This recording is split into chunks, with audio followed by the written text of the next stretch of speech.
What is up, guys? Welcome back to the Transparency Idaho 4. Bethany. Bethany.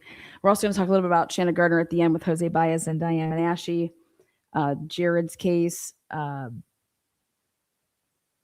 That's kicking off in a courtroom. Well, Mario Saldana goes first, the middle of August. And then Xana Gardner has jury selection August 30th through September 4th that week. And then she'll pick up with trial right after that. So Mario goes first. Xana Gardner goes second. Henry Tenen will have his trial in 2027. It's really strange. But right here, right now, let's start Idaho4. We got some questions. Bethany up on deck. Bethany. Oh, Bethany. Okay, first thing I want to point out here is so everybody understands Reno and Boise are on the same time zone. All right, they like right now it's 7:20 a.m. at both locations. So back in November of 2022, on November 13th, if Bethany's calling her parents, if her parents are texting Bethany, they're all working on the same time zone. So I want to show you guys something. Bethany's mom sends 3 screenshots / pictures in one text message. We all know how we can do this. Okay. So as you can see here, 1, 2, 3 pictures there. And it is from her mom to her. Now, this is what should interest you guys. If you look at all the information that has to do with, see where it says delivered in this red. Okay, but look at where it says this 11/13/2022, 8:44 and 19 seconds a.m. So what I believe this shows is that this was sent at 8:44 and 19 seconds, but it was not in fact delivered to her phone or read until 9:04 and 36 seconds. And that would be consistent, and I would love to know this, with her phone being off and it being queued up and waiting to then deliver to her phone once it's turned back on. Delivered 9:04, 36 seconds a.m., 9:04, 36 seconds a.m. So what I'm trying to show you guys here is that this saying that it's red, you cannot say that this is red at 8:44 and 19 seconds because it hasn't even been delivered. Okay. So I want everybody to understand that what it looks like to me is how in the world would this time be here, and what does it represent if in fact something wasn't delivered to her phone until this time and she read it basically at the same time as it was delivered. And red means, so if you have your phone and you'd want to ask one of your professionals, your experts, to talk about this whole preview button. And what I mean by preview, it's not a button. We all know when we get a text message, at least through iPhones, it'll pop up on your screen notifying you that you even have a text message, and it's called the preview screen. So I went to my settings, and you can go to, so if you have an iPhone, it looks like this, and you're going through your settings, and you can go to notifications, which is right here. And you can click notifications, and then you can click on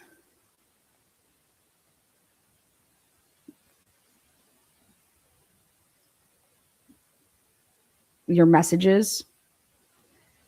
And then you can click on how you want your messages to come to you. Do you want notifications? Okay. Do you want alert, delivery, immediate, all this shit? Okay. And how do you want it? Do you want it coming up on your lock screen? Do you want it just in the notification center? What are you trying to disable on your phone? All right. You guys know when like you're in your car and you have your CarPlay on and your like a text message will come across, not the whole text, but it'll just alert you that like Sarah text message, you have the choice to go in here and start modifying all of that. And for all you cheaters out there, this is what you want to do is you definitely want to go into your phone and you want to change all these settings so that your shows preview. Never. That means you can't possibly be having my phone and it's going to pop up on the screen who texts me. All right. So you cheaters out there, you definitely want to get into your notification center. You definitely want to start making some moves. But for this purposes, you can change how your notifications are announced. So if I could hit announce, I have it off, but I could hit this and I can go into like how I would want to be announce notifications. And then once I click that, then it will give me options to how I want to be notified. See, all notifications, time sensitive and direct messages. I mean, you can do whatever the hell you want with your phone. Anyways, so why I even brought that up is we're going to go back over here. And now Bethany, she calls her mom and dad so I just want everybody to see this.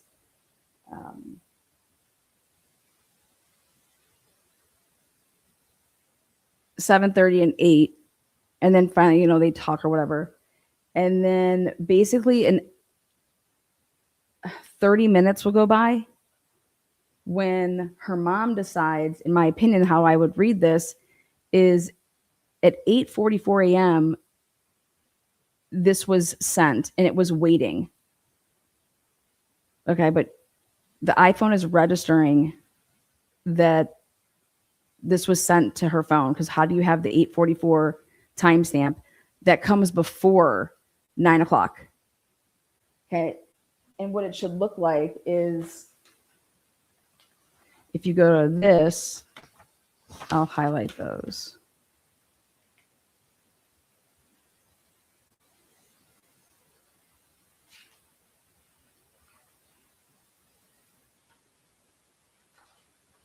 Okay, so there's a couple of things I want to show you. Let's go back to, I'm going to pull up now it in black or in color for you guys. Hold on. Okay.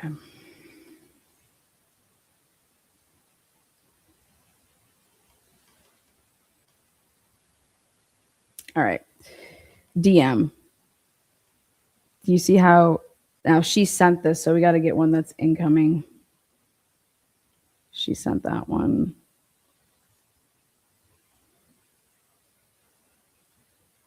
From Dylan.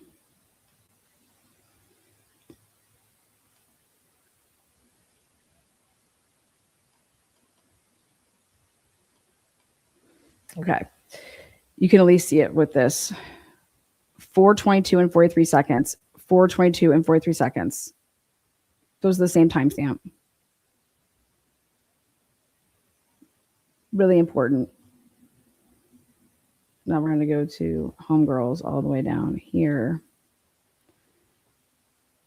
Bethany. Okay. All right.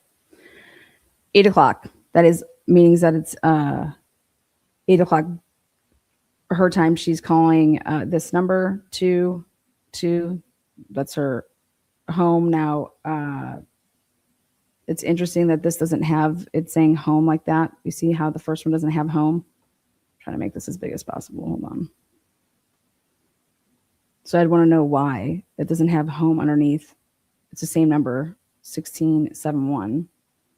And And I'm like, oh, it's because it wasn't answered. Look at, see how it says 0000? And now we have a 6-second. Then 8:02. She calls her mom. Before that, she was calling her dad, 7:30, 8 o'clock.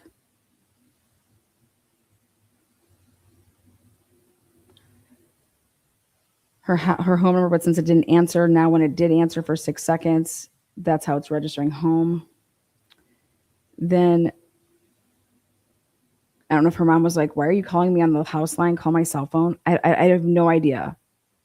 But something happened there where, okay, I'm going to immediately then call. Maybe she left a voice. Maybe she left, it went all the way through and she left on the answering machine. I don't know. Anyway, she talks to her mom for 1:11 at 8:02. And then her dad calls her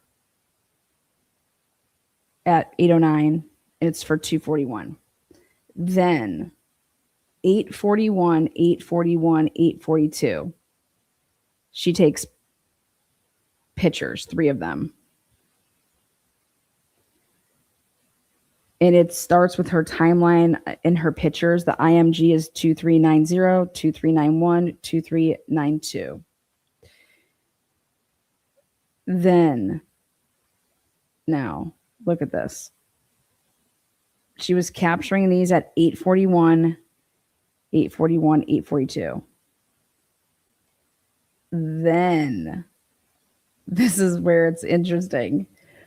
She receives from her mom a text message that simply has these so see how it says title IMG 2390, IMG 2391, IMG 2392. Do you see those? How it's listed there? I can make it bigger if you can't. But it has the IMG and then it's 2391. 2, 3, so it goes in order here. And this is what's interesting. This is from her mom to her. And something's wild about it because those are the same reference points. The IMG numbers sit there.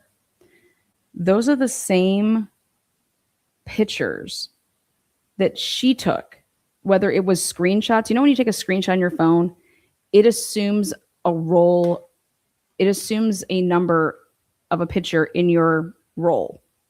So this IMG, and then whatever the number is, like the first photo on your phone, IMG 1, the next photo. So if I take a screenshot that's going to go into my camera roll, so I take a screenshot, it goes into my camera roll. That's now number 2. Then I take a picture of the wall.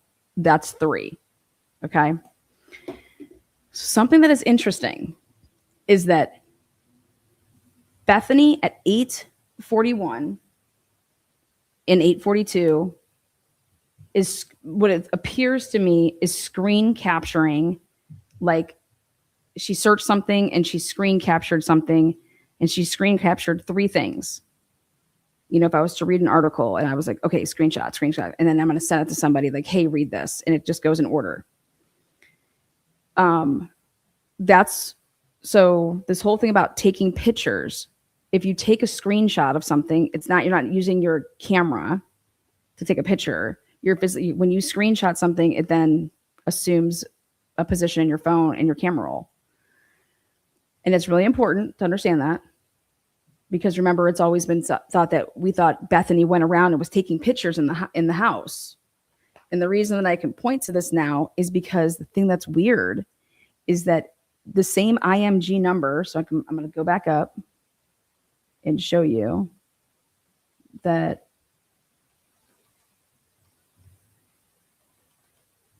can't get details past me. Where are we at here? Okay.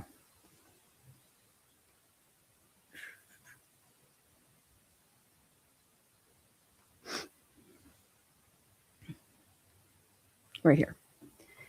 Images, images, images. 841, 841, 842.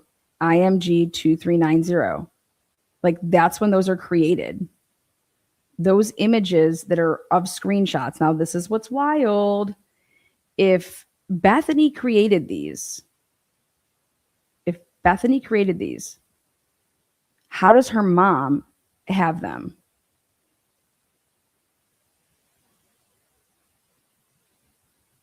Meaning this, they were created in Bethany's phone, taking a screenshot, and those are the numbers in order. When you go to then the text message from her mom, it's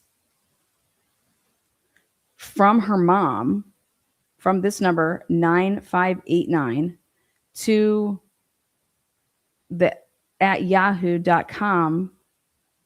And this is Bethany's, but it's interesting because it's, and then here the attachments are the IMG 2390, 2391, and 2392. And it's like,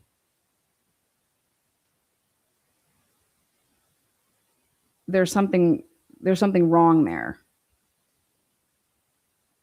There's something wrong because you're going to sit here and tell me that Bethany's mom just so happens to send Bethany 3 screenshots and they're labeled the same in the phone. Do they share, for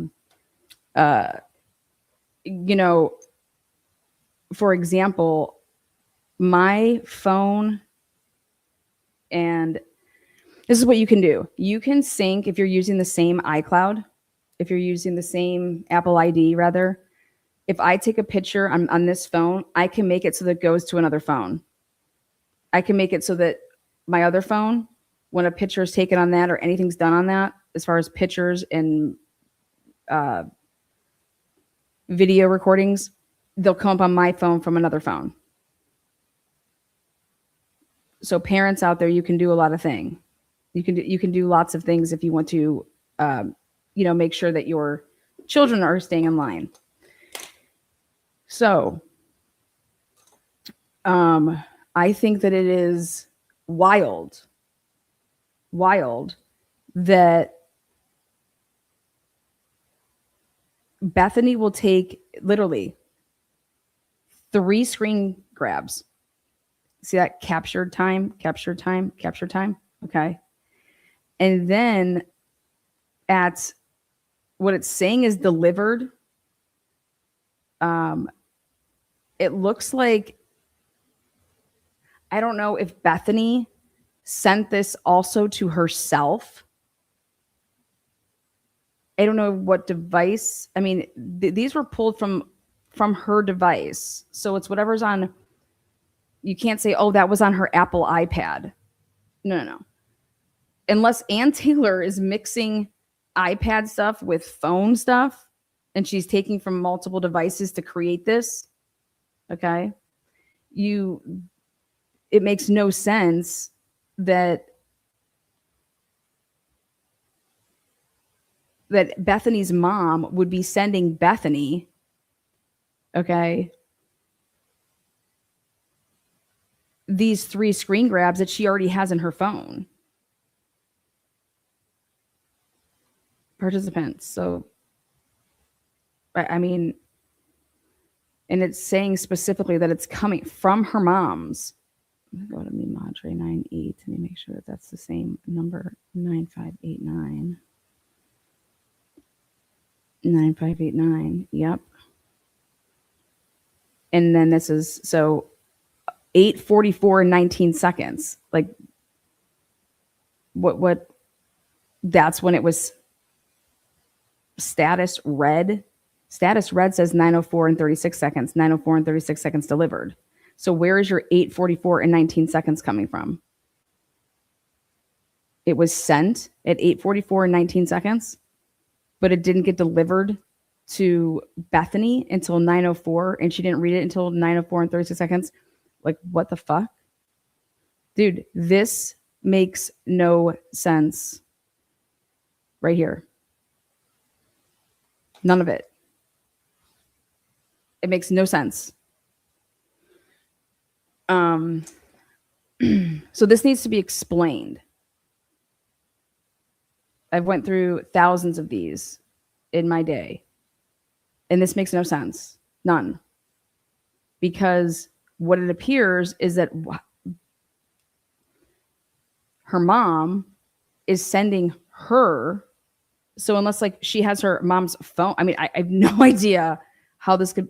How does her mom have in her phone 3 screenshots that were never sent to her, that she just took at 8:41 and 8:42, and now her mom's phone is sending 3 attachments? Like if I was to like text you and write, hey, take a look at this, and then attach 3 pictures and then send off a text. So photo sharing is on, but then this is what doesn't make sense. Is that's awesome that photo sharing is on. Why in the world would Bethany's mom take photos of that? These are screen grabs. And immediately be able to send and just send them as attachments. And they are not pics of the body. Okay. That is not what these are. Okay. They're not that. You guys zoom in and you can see these are screenshots of like an article. And so these are not a camera that took pictures. This is a screenshot of a phone, of an article on your phone that we do every single day when you see something. Oh, let me grab a screenshot of that. Like when you're on Facebook and oh yeah, here you're searching and being a stalker on Facebook. You guys start taking screenshots of people's accounts. These are screen grabs. So Bethany did not take photos. It's an article. But that's not what fucking matters. What matters is that it was taken with Bethany's phone. And so if anything, what you would expect to see is Bethany deciding that she wants to share that with her mom. And normally what happens is your delivery time is going to be, I can't possibly read something at 8:44 that didn't get delivered to me until 9:04. Do we see that? And so it's like, well, the red time says over here 9:04 and 36 seconds. And I'm like, yeah. But down here, the 11:13 and 22 seconds, or 11:13, 2022, 8:44 and 19 seconds. Now I'm going to go and show you where you can find that and what it actually, signifies in other stuff. Right here. Status, because this is from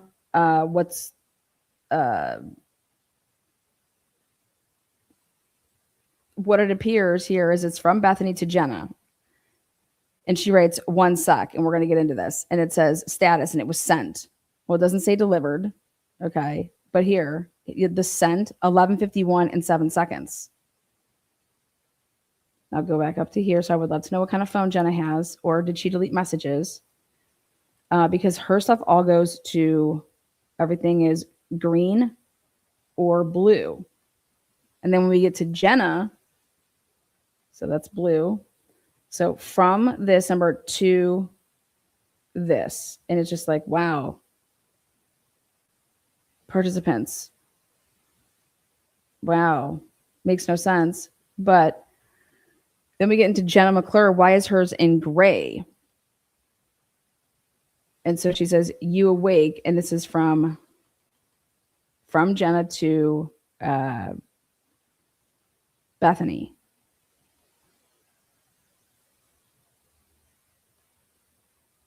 Her mom sends her something. It's blue.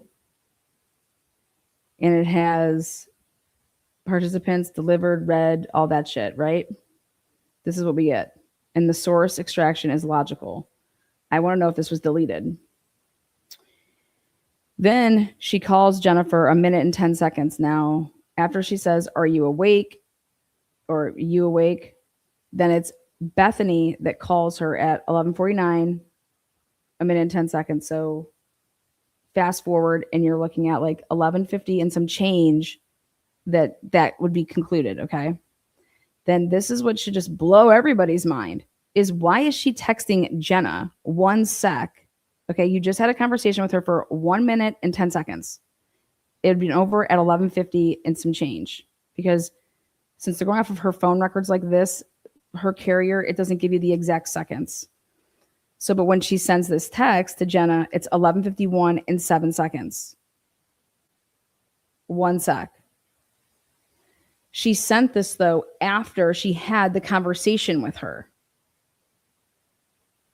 Okay, and there's nothing before that. You awake? Like that can't be from that. 1 sec.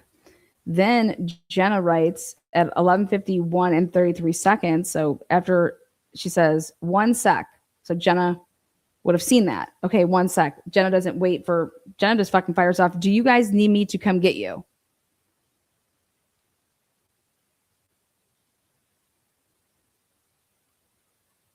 That's terrifying.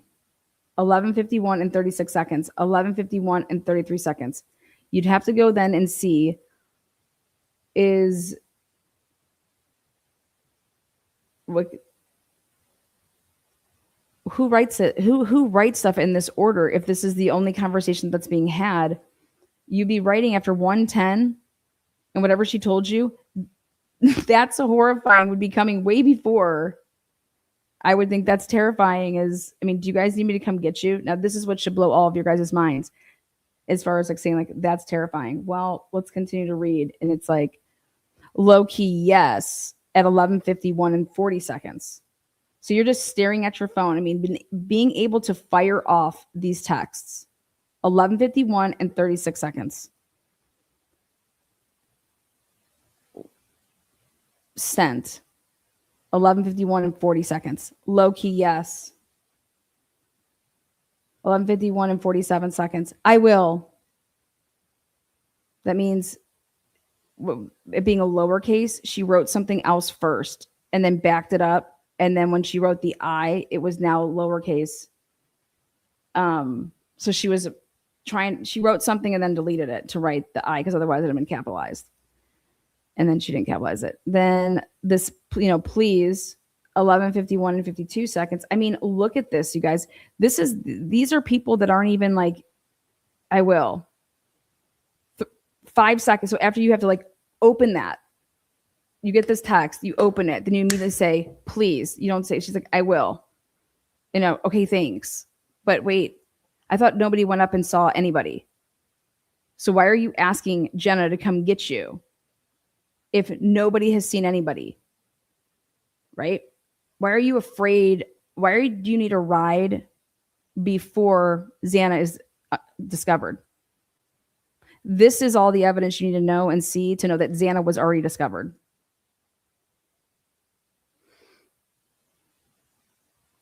Now, when you go then to this,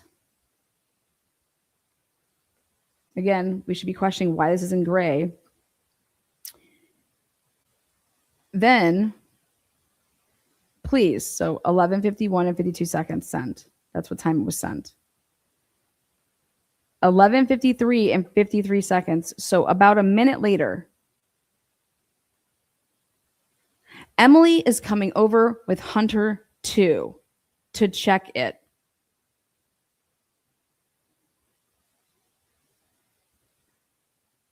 To check it out. Jenna's coming to pick you up. Okay? Emily is coming over with Hunter 2 to check it out. She meant to write that, to check it out. Why are you needing a ride before anything's been checked out? You understand? This is not how this would go at all. Not ever once would this go this way. What is up, Karen, baby, Black Cat, and Jam? $999.99. Hello, Firecracker. So fucking happy that I get to catch a live with this very exciting new info.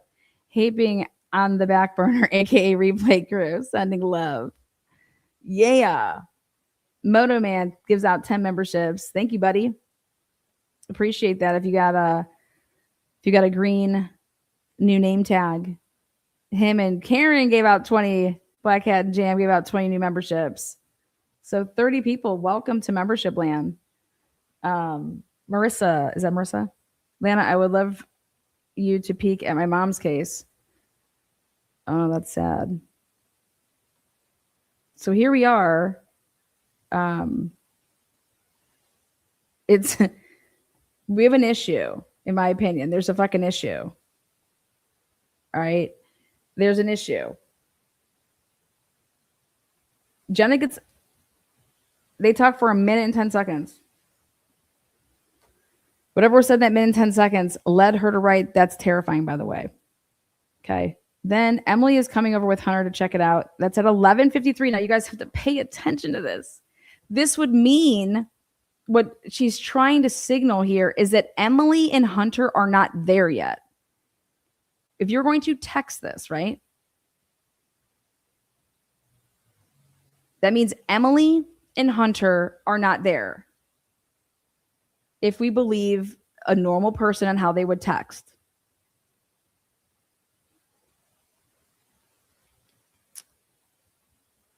So Emily is coming over with Hunter. That means at 11:53 and 53 seconds. And when she wants to add the word out, 11:53 and 55 seconds. I mean, look at how quickly, okay, out. Like she had to get that correct. They're not there.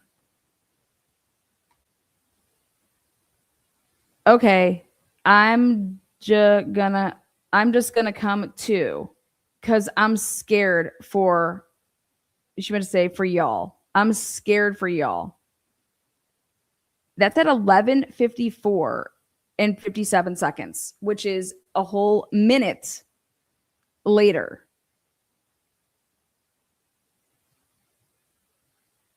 It's not an immediate, boom. And then she's like, Hall, 11:55. She means to say y'all. Okay. And then 911 is called at 11:56. And if you go back to this point, Emily is coming over with Hunter too to check it. Well, that's funny because now with the bombshell that we have here and in Turvey's report, Hunter Johnson was at his apartment at 621 Taylor. That's what he told. And so now you have to go pull up, and which I have here. You got to pull up all of what DM is doing. Okay. And so I just want to point something out, and you guys just use your common sense. From 2:53 to 3:51. 2:53 to 3:51. So basically an hour, one entire hour. We don't have any digital evidence. Nobody is using their cell phones according to, or what they want to put in anything. According to what everything that we have, there is nothing from 2:53 to 3:51. So it's an hour. And then the only thing that we have at 3:51, okay, is the saving of that number by Dylan. And then at 3:54, we have a questionable message that gets sent allegedly from Xana's phone, or at least Xana's app of DoorDash, which is saying like, are you having trouble finding it, whatever. But we also know that happens. DoorDash can send that automated message. So I think that needs to be checked on. But regardless, let's just say that it's from Xana's phone. Okay. We have evidence of only one person being up in that house at 3:51, because by all accounts, everybody's sleeping by their narrative. So 2:53, it's just shotgunning of people are trying to like get in touch. Maddie's calling people And then so is Kaylee, right? And then poof, their phones just stop on a dime. And Xana's last, they want to talk about TikTok, but I believe that could just be running, so is that just an application that's open and running? Because we all know how TikTok is. It'll just keep looping. And so it's like when someone's saying that she's on TikTok, I laugh at that, but think about this. 351, it's Dylan who's saving a contact. And then at 354, this whole thing of, are you lost? So you want to sit here and tell me if Dylan is awake and Xana's awake, and Xana's like walking around because she's supposedly the person that's looking out the fucking door or the window, right? Looking for her fucking DoorDash, right?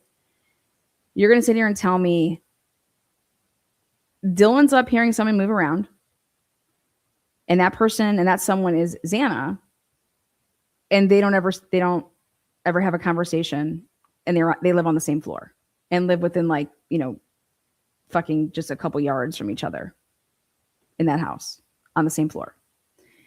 Or is it more probable and possible that Dylan is operating her phone at 351 and saving a contact, and then could she potentially then be operating Xana's phone at 354 if that is in fact a message from her phone? Because I think that it is worth noting and saying that, again, nobody is doing anything from 2:53 until 3:51.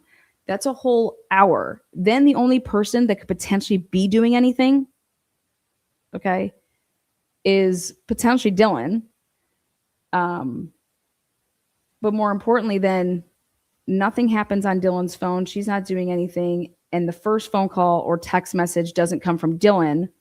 It comes from Bethany calling Dylan at 4:19.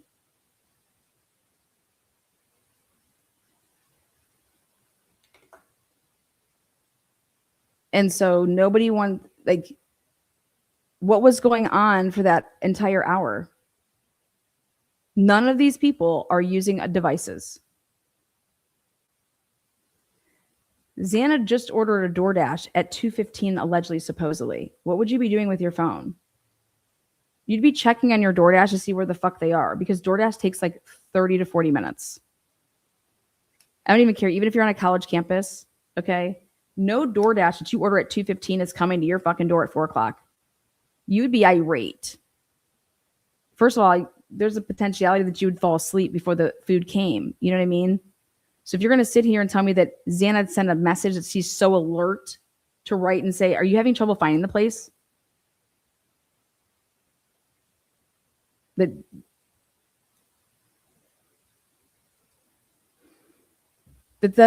is, what the fuck do we think was happening between 2:53 and 3:51? What would common sense tell us? I know what it tells me. It doesn't tell me that these people were sleeping. I'll tell you that right now. Sorry.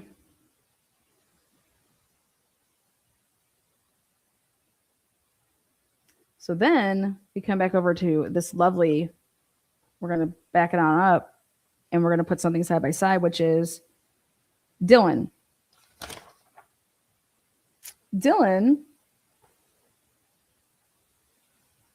So if I'm accurate, I want you to see how this was shown to us when the defense did what they did. And I made a side by side because I took exactly what Ann Taylor presented and I did this. And so I made this, which was a side by side of everything, so that we could truly get a good look at this. And so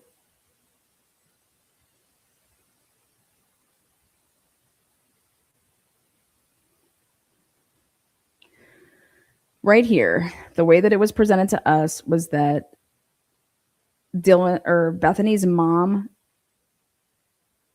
texted BF at 9:04 and 36 seconds.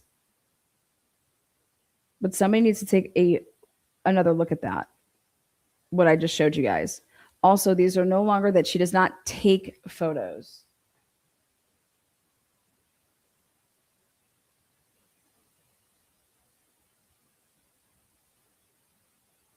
These are screenshots, but how do these screenshots end up on her mom's phone?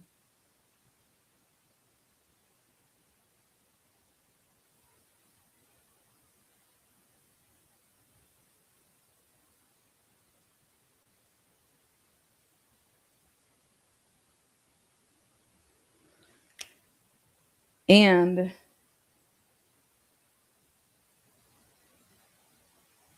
what is the 8:44 time stamp all about?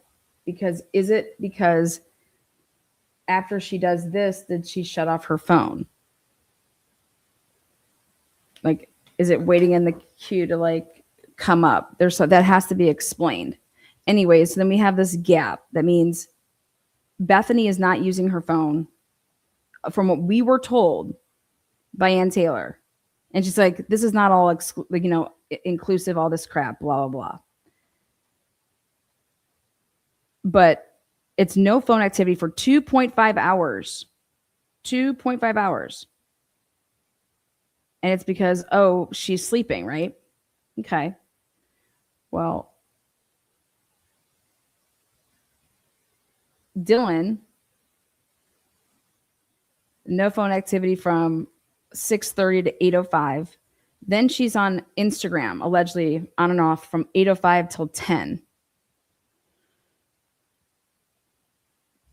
And then at 10 o'clock, DM messages in and out of Snapchat.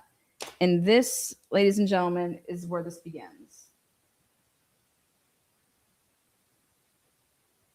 Okay, this is the first, everybody on campus talking about Snapchat messages.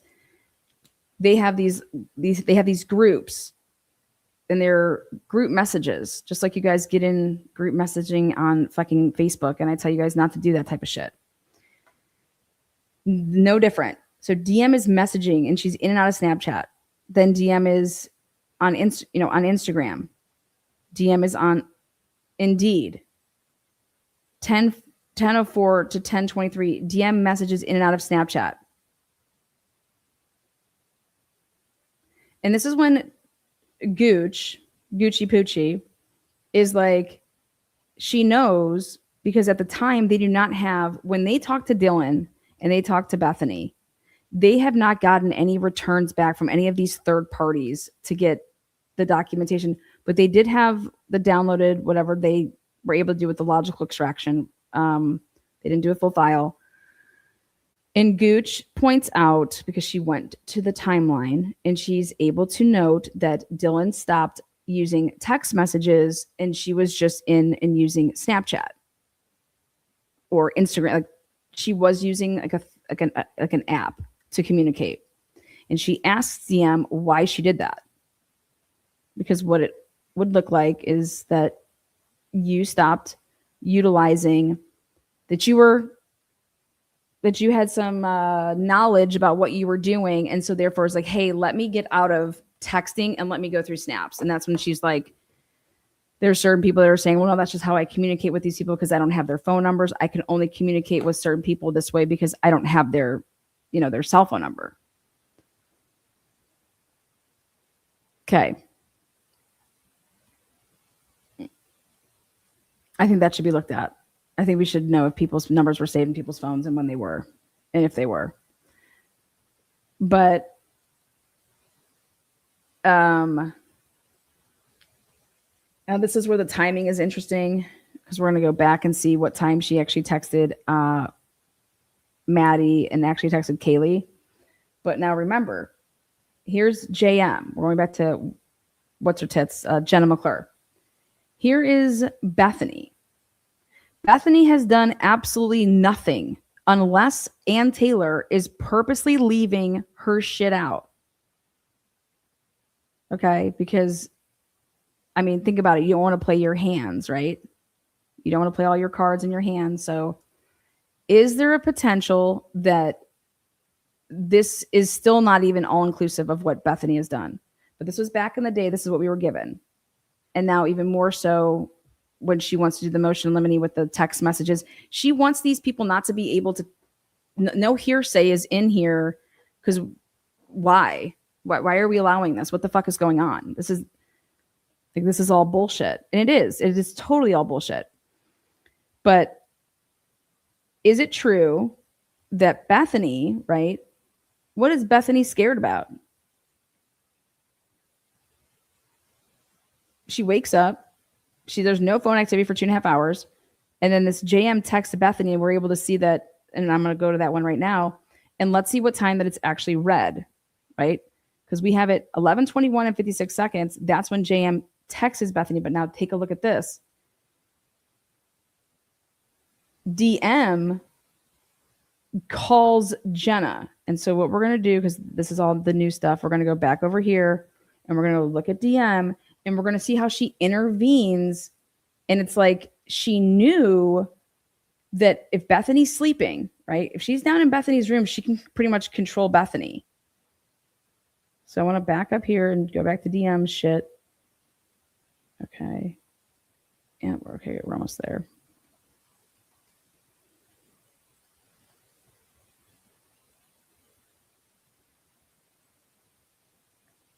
All right, so 11:20. Look at this shit. This is wild. This fuck, man. 11:36. Got to keep going. It's like nobody's scared. The point here is that why are you calling somebody over to your house? Like, you're not scared. You're not in that room still scared. You're not in that room scared. You don't just become scared at 11:49. You've been up for 3 hours. Okay. Sorry. Like, nobody can believe that. That's unbelievable. That is impossible to believe. And if you want to believe that, I'm sorry, but you are a fucking moron. You're an absolute fucking moron. Look at how far we have to fucking go back to get to this shit. All right, 11:07, 11:10. Okay. 11:15. She's still over here fucking on Instagram. See, incoming message. That's a private message. Incoming message. That's a private message. Who was she? Like, this isn't just searching, like scanning and going through people's fucking stories and shit like that. This is your messaging people. Ridic. 11:15. Again, incoming, outgoing. 11. Okay, here. From Dylan to Kaylee. And then to blank. She sent this to herself as well. From Dylan's number. And it's just going to your iCloud account because automatically. Because that's how you have your shit stored in your phone. Because remember, I was talking about your settings. So all of this is also found in Dylan's iCloud account, which is amazing. Are you up at 11:29 and 27 seconds? She hit up Maddie first at that 10:30 time frame. Are you up? Why didn't she hit her in Snap? And then you could see this sent at 11:29 and 27 seconds. See where it says sent down here? 11:29 and 27 seconds a.m. 11:29 and 28 seconds because it got there it's delivered a second later. Now,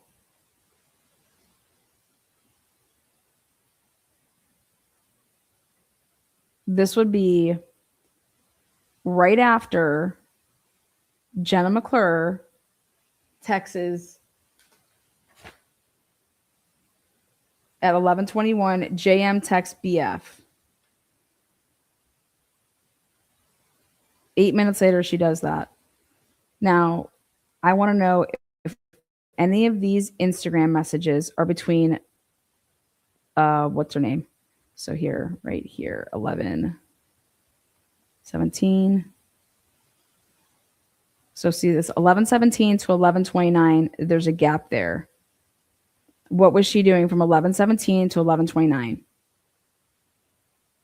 I think she went upstairs, and I think she went into Kaylee's room, or Maddie's room rather. And take a look then.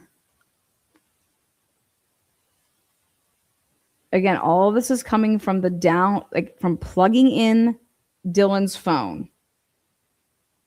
That's the source of this. From plugging her phone in and whatever is on her phone, downloading it. And some stuff you can't get depending on what they did. So look at this. At 11:29, she sends an outgoing message. 11:29 and 8 seconds. This was after a 10 to 12 minute gap. So what was Dylan doing? Well, guess what happens between 11:17 and 11:29? JM texts Bethany, "Are you up now?" And before that, incoming, outgoing, she's having messages with somebody at 11:17, 11:15. She's sending messages back and forth. And I want to know if Dylan was messaging with JM on Instagram at this 11:15, 11:17, because then Jenna McClure, that's who I'm calling JM, she texts Bethany to say, "Are you up?"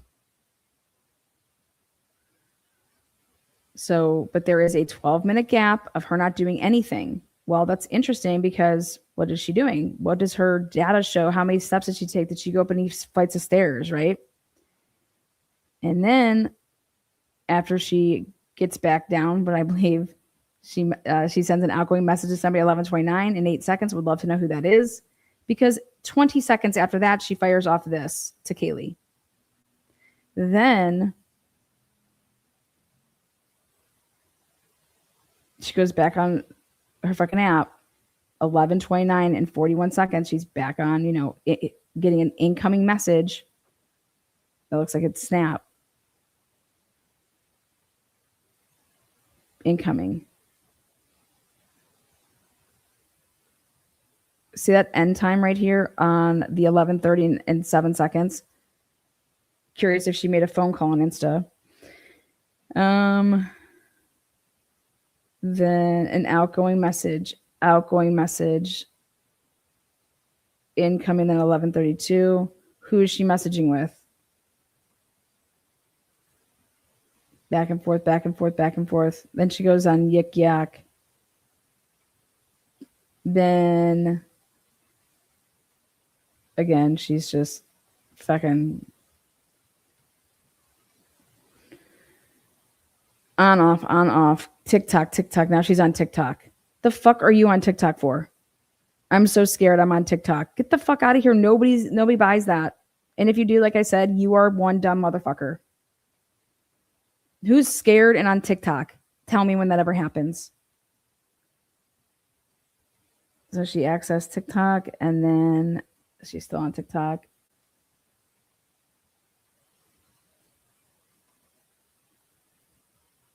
TikTok. Gotta go past this shit.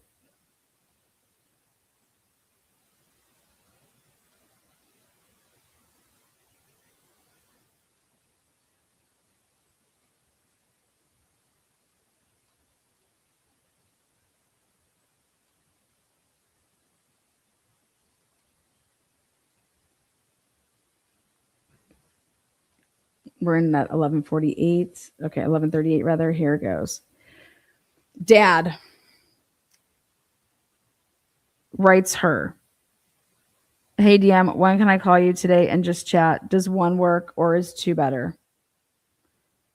That was sent at 11:39 and 9 seconds down here.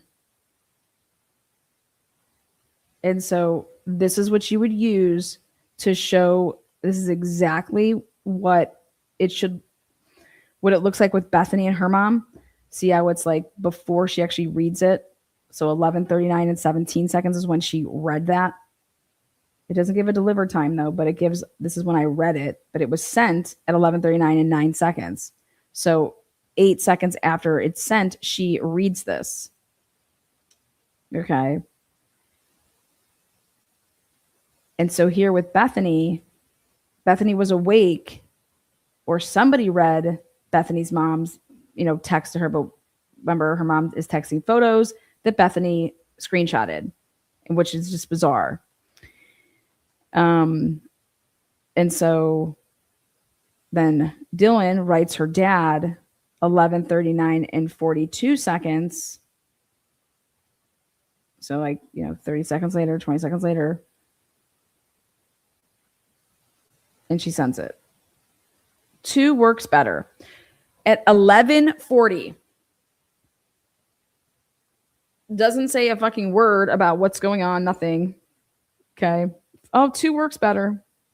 She thinks that everything's fine. Really?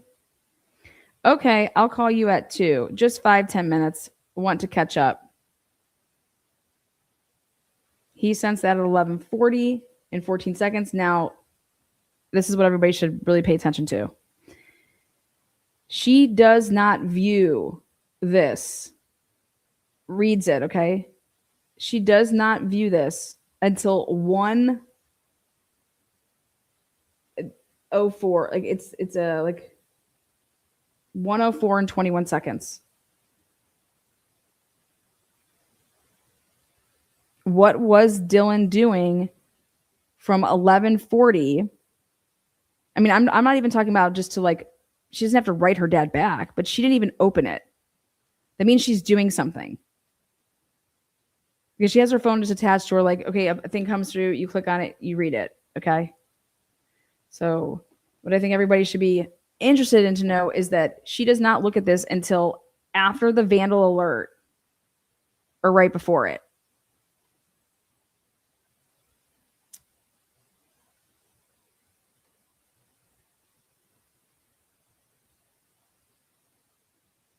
And then here, from Xana to Dylan at 11:50. So now you have to put this side by side with Bethany's, and we're going to do that. And so Bethany calls. So if they're right next to each other, you guys have to understand this is fucking crazy. If I'm right next to you and we're in a bed, I'm right next to you. Okay. At 11:49,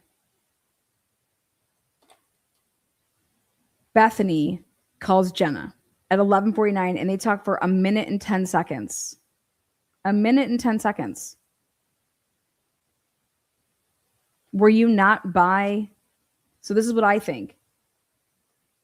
Bethany calls Xana, and Dylan's is not there, because after 11:40, and her dad texts her, she's not on.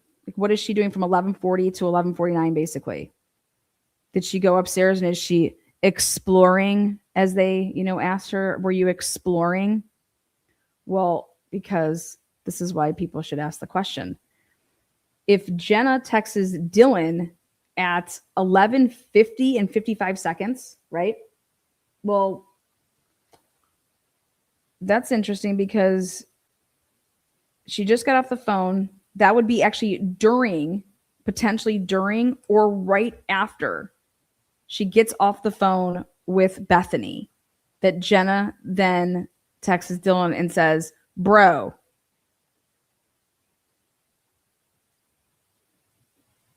And guess what? Dylan doesn't open the text. Dylan doesn't open the text.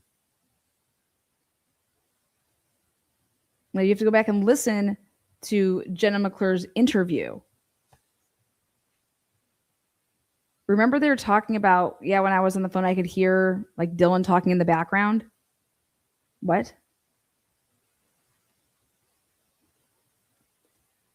Jenna texts Dylan, bro. And here, if you look, it's sent at 11:50 and 55 seconds. This would be immediately getting off the phone with Bethany. But look at read 2:12. She does not read it until 2:12.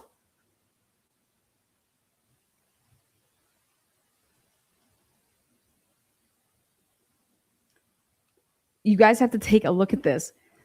From 11:40 to 11:44, she's not doing anything.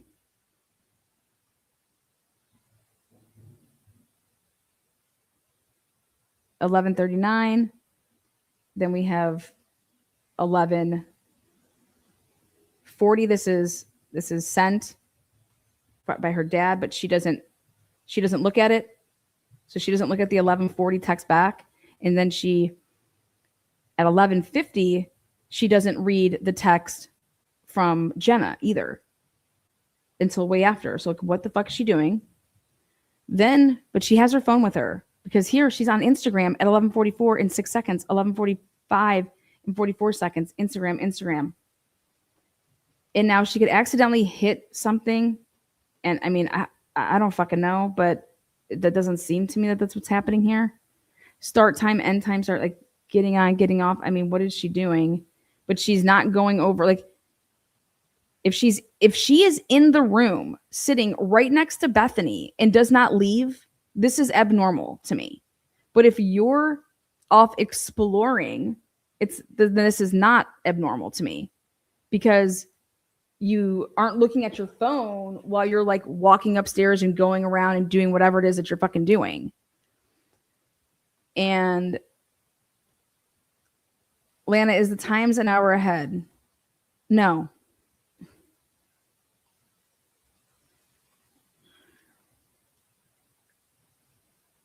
Then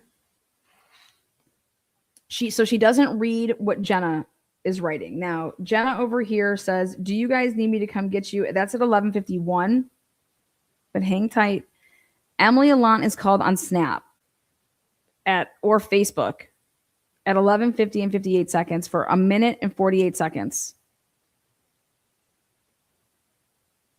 But Emily and Hunter, so you have to do the math to add 11:50, add another minute on, so it's 11:51 and 58 seconds. Now you have to add 48 seconds, just round it on all the way the fuck up.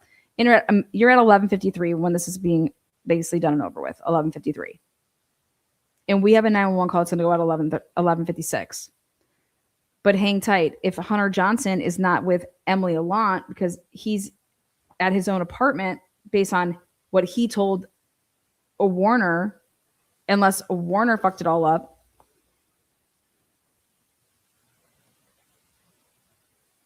Do you guys need me to come get you? Jenna to Dylan. Doesn't read any of this again. Do you need me to come get you? She just texted at 11:51 and 33 seconds.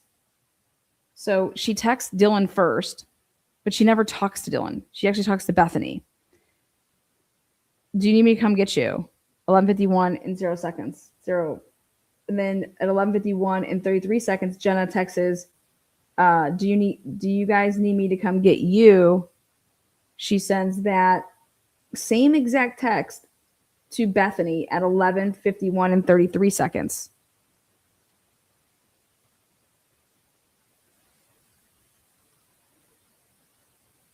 And then here's Dylan.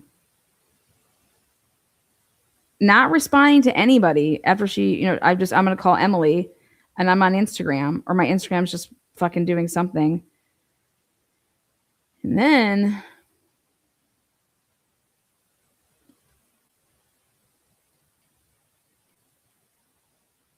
that's it.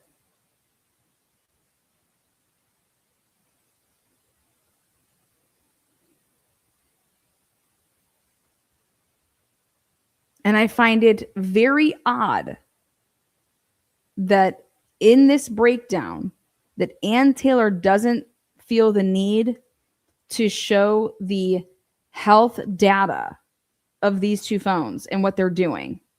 No, bro does not mean that. Bro, as in like, bro, she just talked to Bethany for a minute and 10 seconds. Like, bro, what's going on? You saw somebody. That's what that means. Like, bro, that's how they talk. Like, bro, do you need? So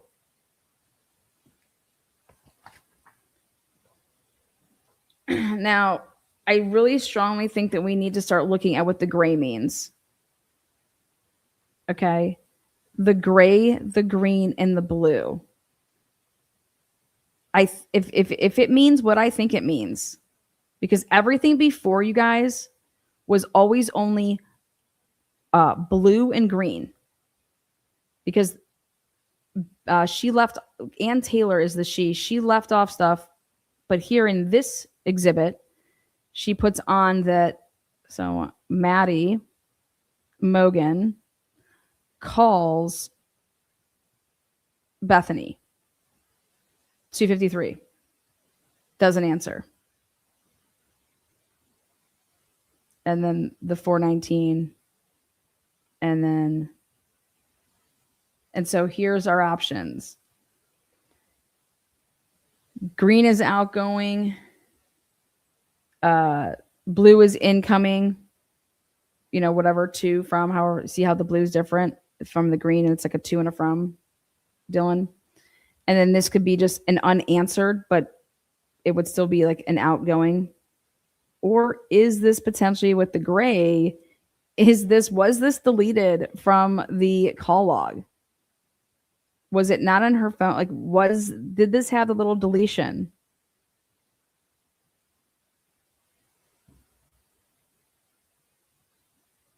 And what I think is super interesting is, because if I was doing it like this, these colors are going to mean something. And so either it's, and I just think it's interesting, what is blue, what is green, and what is gray. And so you go to Dylan's,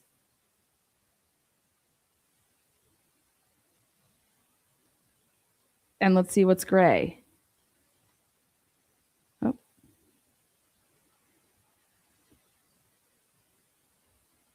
Xana, 421, gray. 2 seconds though. Maddie, 1 second. 422. Those are, like, in my opinion, voicemails picking up, but Ethan calls him on, Snap or one of those apps, but 19 seconds, that should blow your motherfucking minds. Dylan. Whoa. You guys, last time I checked, if I was to call somebody on Snap and I just let it ring and ring and ring, how does it end? So, fuck it, I'm going to try it right now.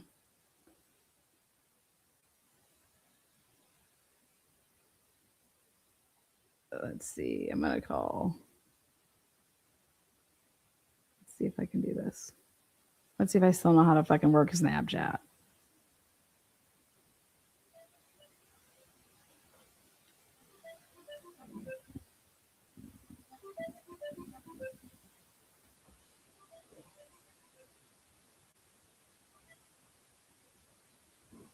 Hey, can you just not answer for a second? I just need you not to answer the phone. Testing something. Okay, sweetness. Okay. So, holy balls. Okay, we're going to do another test.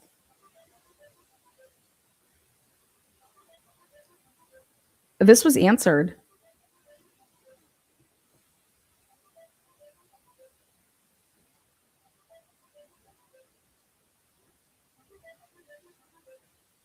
My friends are going to be like, what the fuck are you doing?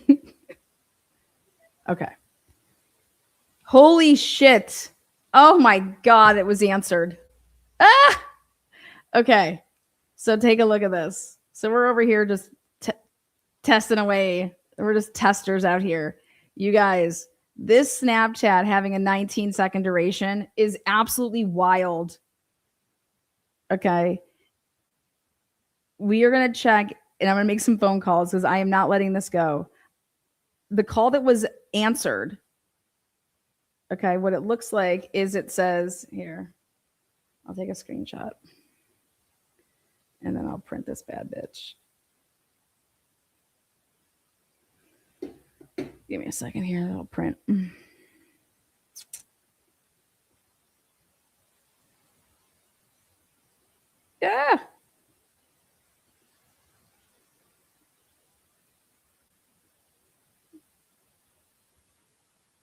Damn. My God. The only time that the time starts kicking in is once the phone is picked up on the so the call that was answered. It says call ended, but it doesn't start it was 15 seconds. Now the call that didn't get picked up, it says missed call.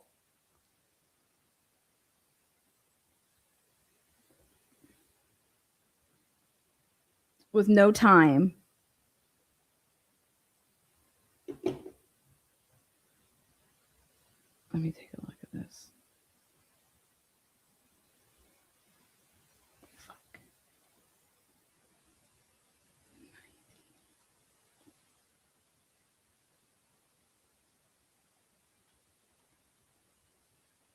422. There is no, so like these 1 second and 2 second, what I see is like it's ringing, right? And then it voicemail picks up. And then you're going to hang up. And so that's why it would register on your phone for like that, 2 seconds. Same thing. I called Maddie, ring. Okay. Then voicemail picks up and I hung up. Okay. Now you get to this. This will just keep ringing, you guys. If I was to just let this fucking ring, it would just ring and it's not going to register. Here, I'm going to try it one more time. Actually, pick up the call. I'm going to try something.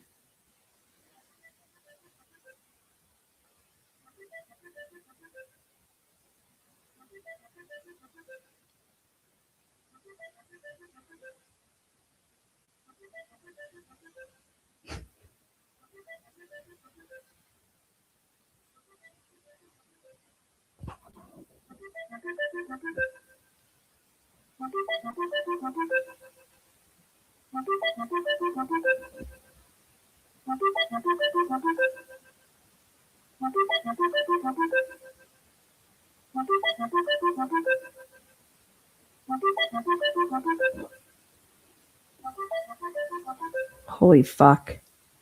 I was right. It's not gonna end. It's just gonna keep ringing. It does not end your call. Okay. So what this would mean is the only way that it's going to register is that there was 19 seconds is if this motherfucker was picked up. And that's a fact. There's no way to leave a message. It will keep ringing and ringing and ringing and ringing and ringing.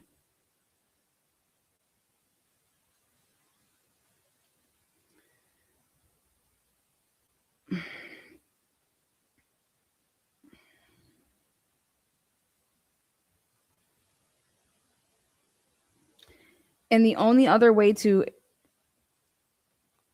potentially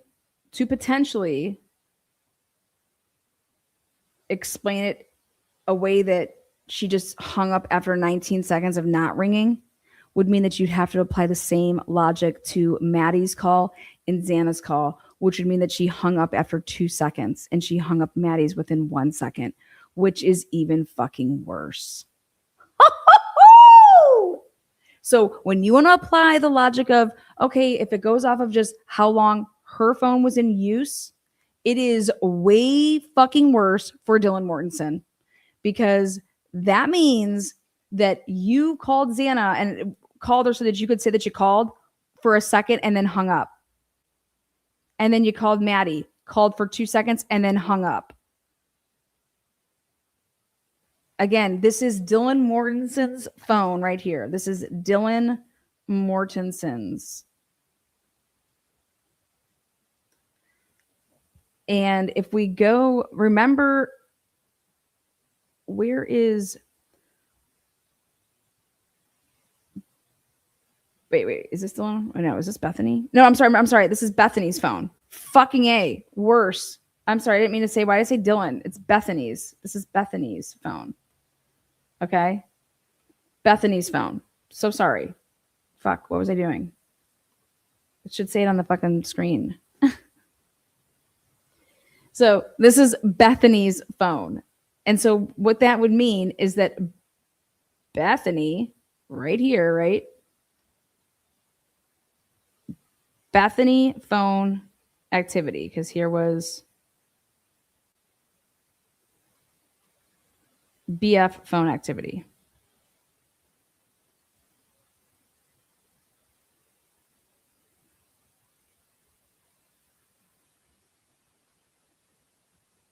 Boom. 421, 2 seconds. But again, this is how, because it was not answered. This is how long she rang it for. Oh my God. Oh my God.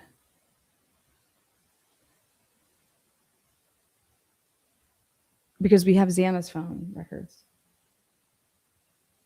And Xana's showing missed call. Oh my God. She called Xana for 2 seconds and she called Maddie for a second. And then she calls Ethan's phone for 19 seconds.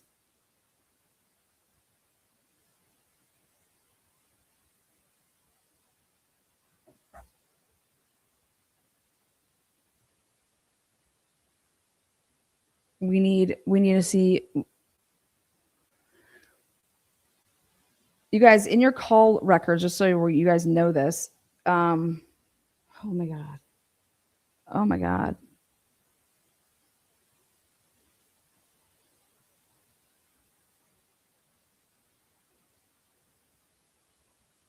Wow. This is bad. This sucks.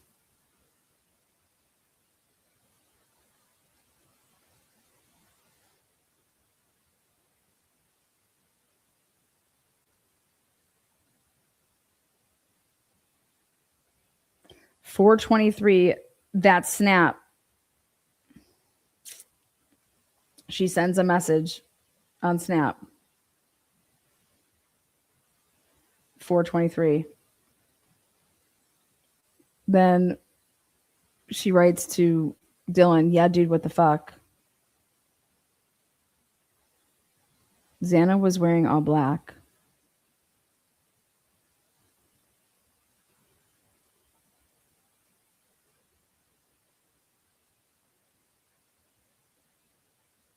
Dylan's saying, I'm freaking out right now. And this is probably, Bethany's over here like, what the fuck's going on? So how it looks to me and potentially how it could be, but I don't know. I have to check and see how that would register. If your phone is off, your phone doesn't register missed calls, outgoing calls, incoming calls. If your phone is off, you would never be able to tell. It doesn't like have that in your records if your phone is off. But if your phone is on, then it all depends on your carrier and how they break it on down. Holy shit. Holy fuck. This looks so bad.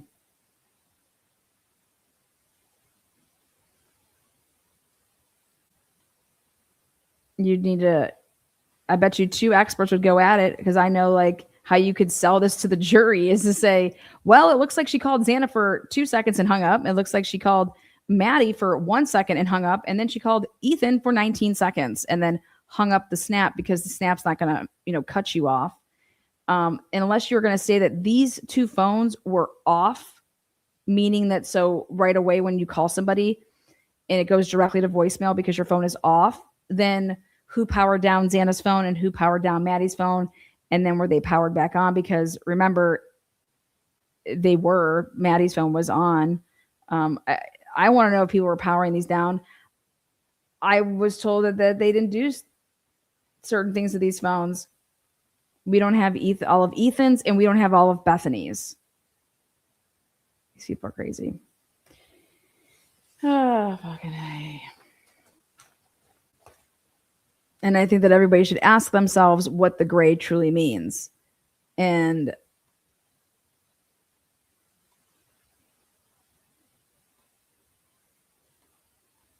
oops.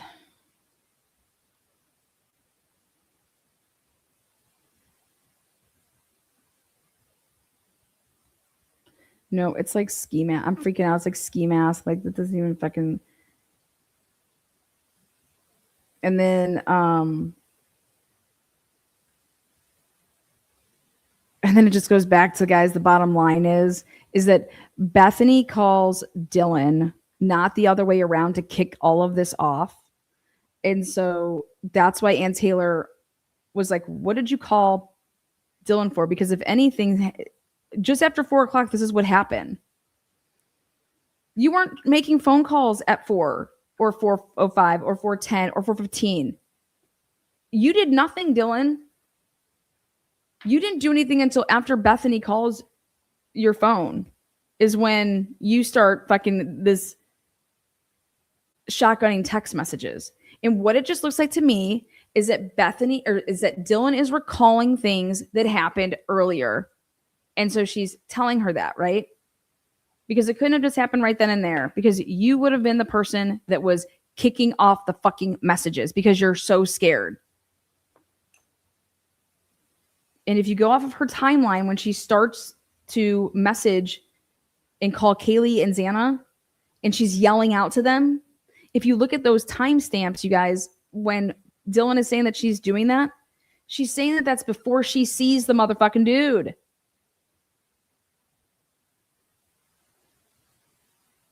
You know, shut the fuck up. Like, actually, like, she doesn't, like, it's what? Like, he had something over his head a little and mouth. And this is what she was talking about. It's at 4:23 and 52 seconds. This person has been long gone for 4 fucking minutes. Because if you go based off of when the car sped away, this is all staged. If you're going to sit here and say that this crime scene is staged, and so what's really, really interesting is that there's, I guess, yeah, you're speculating here, but not really. How can these messages not look staged after you see the crime scene? Okay. All you're trying to say is that it would have the appearance that these aren't in real time, meaning because of whatever the fuck Bethany heard, and then Dylan's trying to explain what she remembers. She said that it was 10 to 20 minutes after she heard, you know, Kaylee say there's someone here, or whoever the fuck says there's someone here, that she saw the dude. But she's also saying when she went right up, or, you know, whoever went right up is saying there's someone here, and then coming and running right back down.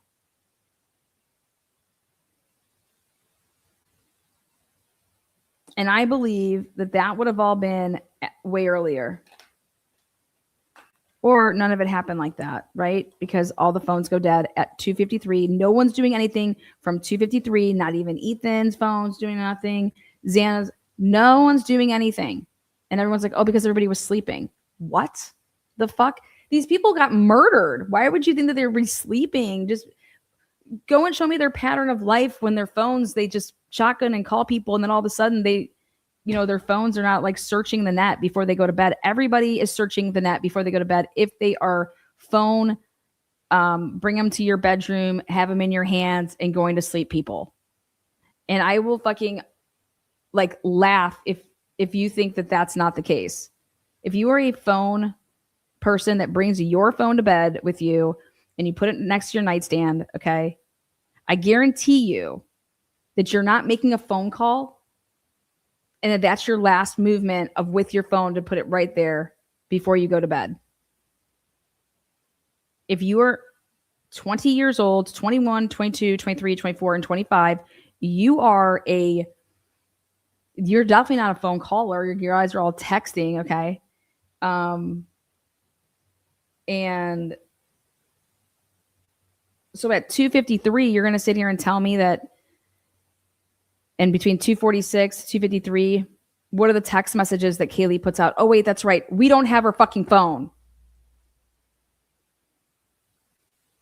When was Kaylee's phone last moving? Because we can solve all of this by Kaylee's. You don't think that she's going to have her phone in her hands between 2:53 and 4 o'clock when she took the dog upstairs and all that bullshit? You think Kaylee was just without her phone for an hour? Give me a fucking break. Nobody's going to believe that. And I have no idea why nobody's talking about the fact, when I say nobody, how these experts aren't considering what the data is actually showing. And that would be that not only is it not like Dylan and Bethany, their phones aren't being utilized during that hour that I'm talking about. Nobody's is. But meanwhile, a girl is waiting for her DoorDash and she's not using her phone. I want to know if they had sex. They should have. He's naked. You should be able to tell, did Ethan and Xana were they having sex? And I'm going to guess no. Because I think that would have been talked about. But him being naked and her, having just her thong and a shirt on that she probably just threw on to go downstairs to go get the fucking food, allegedly, supposedly, but there's no talks about, do you know what we would be having in this breakdown? What would be normal is just like John O'Keefe, you're going to have at all these different time intervals, you're going to have, hey, at such and such time, X amount of stairs were being utilized. Let me show you a little sample of that. Like my phone has moved,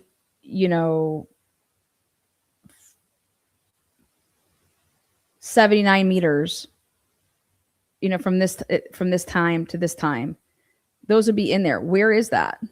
Where the fuck is that?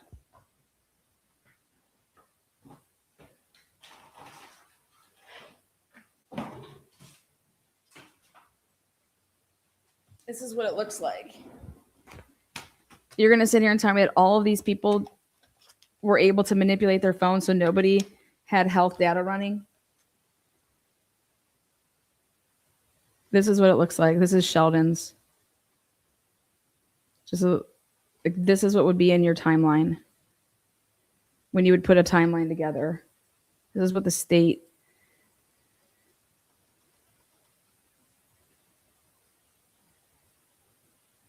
So activities, application usage, activities, call log.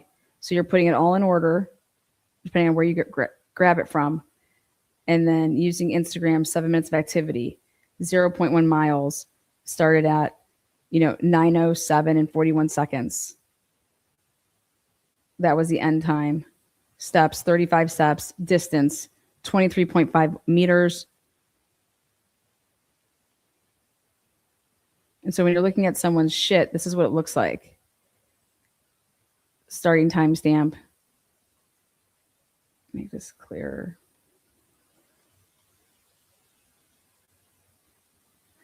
194 steps. This began at 9:11 and 19 seconds. 194 steps was taken, and it stopped at 9:21 and 12 seconds. That you got those, that timestamp in. He received a call. Lasted for 3 minutes and 17 seconds at 9:18. So please, fucking spare me.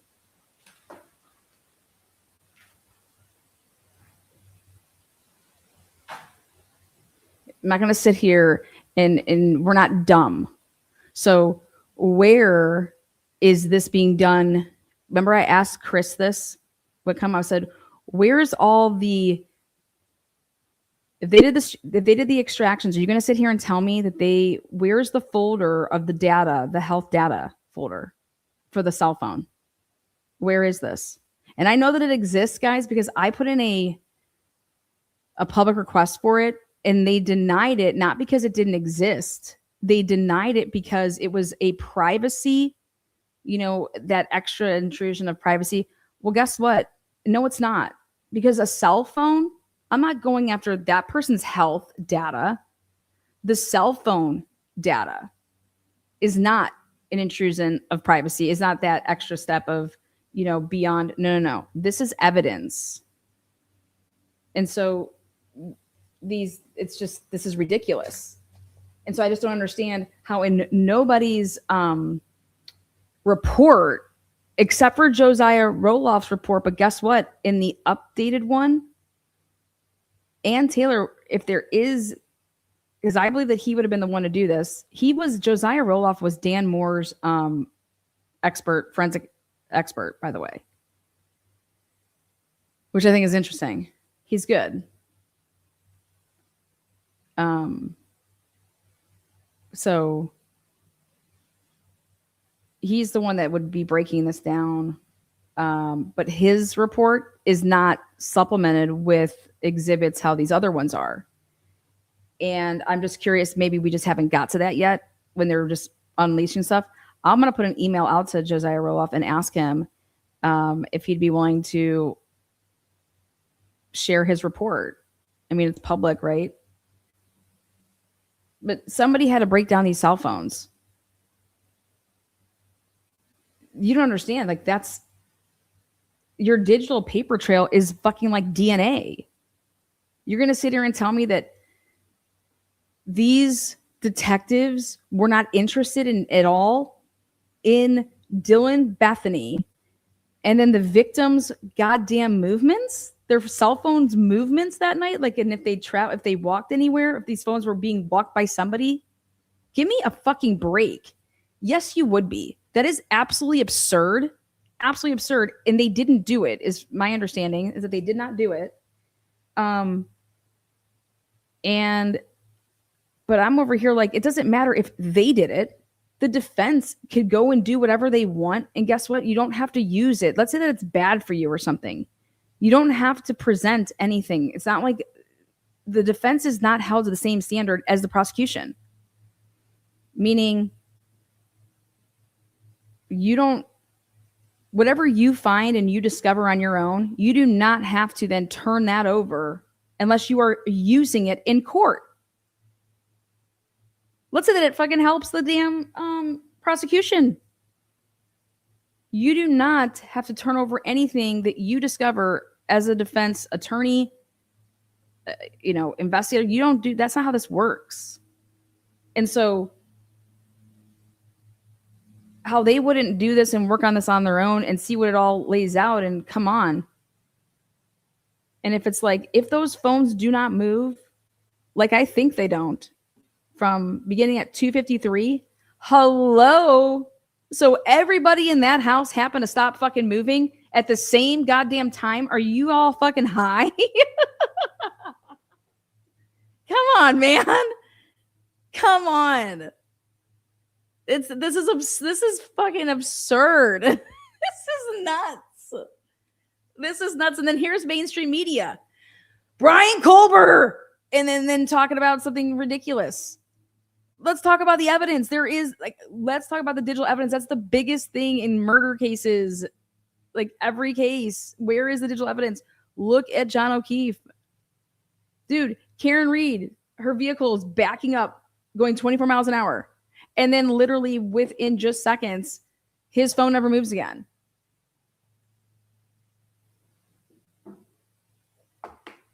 Too bad those fucking idiots were such fucks over there and didn't attempt to go and just get all the data like they were supposed to do and actually do an investigation. But that's significant. That's significant.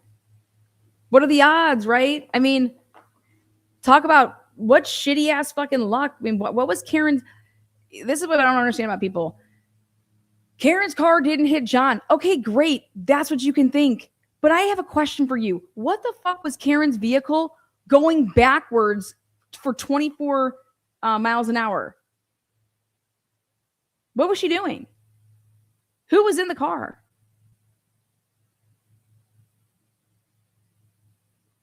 You want to know why I asked this? Because now you have to bring in Mackenzie Shirilla's case. And I'm going to be getting more into that because I'm going to show you guys these ridiculous transcripts because that case was never broadcast. We have the transcripts and they are absolutely wild. Her defense attorney was actually the prosecutor of a small little city right outside of Cleveland named Brooklyn. Old Brooklyn over there. Had no idea that that's who her fucking attorney was. He's a prosecutor. And he didn't do anything. Now, hate that girl. I'm talking about someone's rights. I'm talking about she didn't have a chance. And then he says, don't go with a jury trial, go with a judge. But yet you don't you didn't present anything to like show anything to this judge? You're crazy. But they use the same type of thing in that case, the black box, the EDR, all this bullshit. And they're going off of the data, but here this black box was absolutely obliterated. Like it was gone. There was only 4 seconds worth of anything on there. And I think that that's insufficient evidence of everything. But I can't imagine not having somebody combat what. So think about it in the Karen Reed case, if Trooper Paul just got up there and said what he said, and then in Karen Reed's case, they didn't do anything about that. Like they didn't have any expert to come and say anything. Karen Reed would have been found guilty. Understand? That would have happened.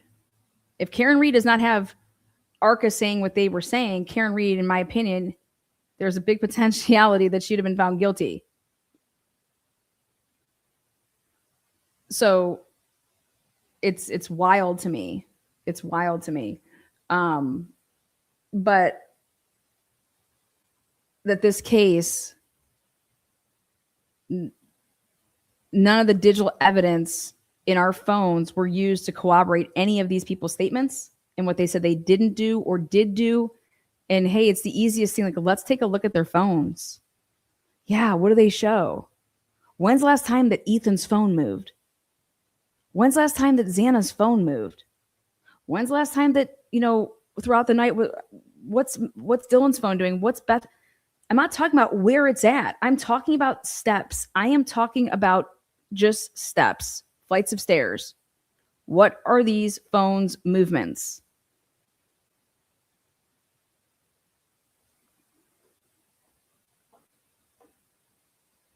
What, don't you think Ethan's phone would be a pretty good indicator of when he went to bed based off of when the phone stopped moving? Well, until you find it laying next to Xana. Why was Ethan's phone laying next to Xana in the middle of the room? That makes it seem like Xana was walking around with Ethan's phone.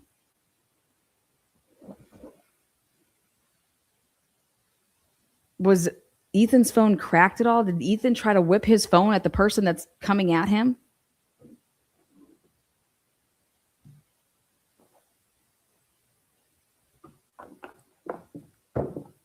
For all these people that have YouTube channels that have been ex-cops, ex-military, ex-lawyers, whatever the fuck they are, and in some capacity were involved with the criminal justice system, and you look at the Brian Colbert case and you look at the Charlie Kirk case, and until you start breaking down the digital evidence the way that it's supposed to be broken down, for you to have any opinion on this case is absolutely unjustified, unbelievable. And how the fuck did you have a career? That's all I have to say. And then maybe we have to take a look at the cases that you ever worked because you suck dick. If you think that you can look at this case and there is no digital evidence. Let me see what the hell these phones were doing. Nobody wants to know. Nobody cares. The fucking cops sure as fuck didn't. But that's crazy to me. That's the first thing that you would go and get. And you'd want to make sure that the two girls that were surviving roommates weren't lying to you. Wait, they just were downstairs this whole entire time. And then look at their pattern in history. When they wake up in the morning, are they getting up right away and moving around? Or they just lay in bed on Sundays until noon every time? And what's the POL on these people?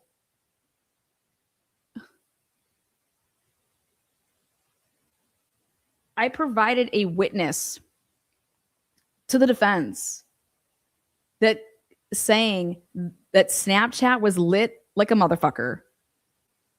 And we knew about what had gone down way before we realized that 911 had not been called because we aren't web sleuths. That's what, until like some of us watched a couple of like these YouTube shows. This is how Dave broke it down. we didn't realize what a big deal it was that we knew about this and like the cops hadn't been called yet. And I was like, I can totally see that.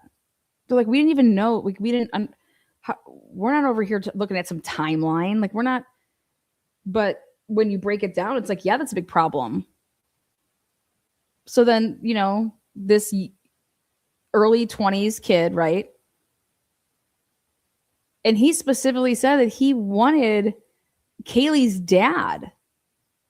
He wanted Kaylee's dad to know all of this and asked how he can get in touch with Kaylee's dad. That's what he's saying to me back in 2023 when I interviewed him. Before I actually even interviewed him, I vetted the shit out of that kid. I know exactly who he is. I know exactly where he lived. I know exactly where the fuck he worked. I didn't just let some schmobo Bo come up on my channel and just, but he wanted, and this was after the arrest of Brian Kohlberger. So, and this was when they started getting raided. All these fraternity dudes, they 6 months after Brian Kohlberger was arrested, between the summer and the fall, they were doing raids, and that was the term that the kids used,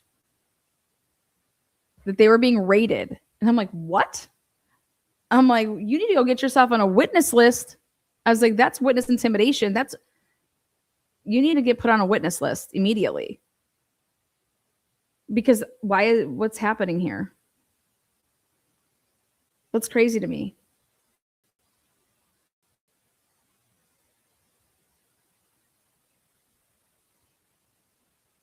And I remember writing the defense, and I'm saying, if I'm turning somebody over, you have to like protect these people because this is crazy. Like, I just knew that this was like a big thing.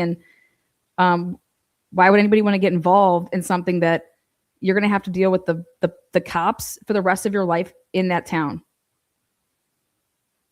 Who wants to put that on themselves so they can get like jammed up? And then when you see the depths of this case, that you should be scared of the fucking cops. Who would ever want to get jammed up? Like planting stuff on people, or saying that the data is saying that it's something that it doesn't. Hell, fuck all that. Keep me the fuck out of Idaho. So that's today's morning live. It's wild. This stuff needs answers. And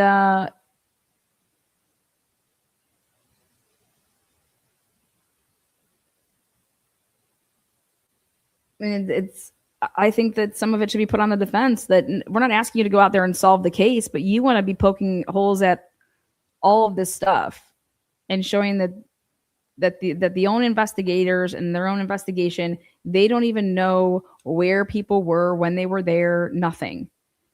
And the more that you point that out, it's like you can show that, well, but if these people had Google on, Google like GPS's you. Like, I could track Brian Drake's movements all over town, literally, because of his Google. Also, he had Life 360.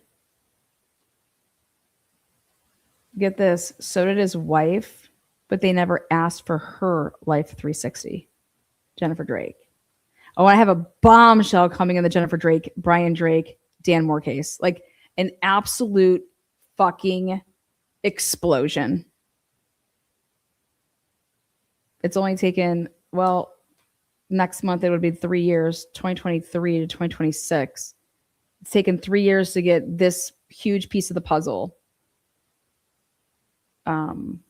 Because everybody always asks, why would anybody protect anybody? Like, why would these certain people be working together?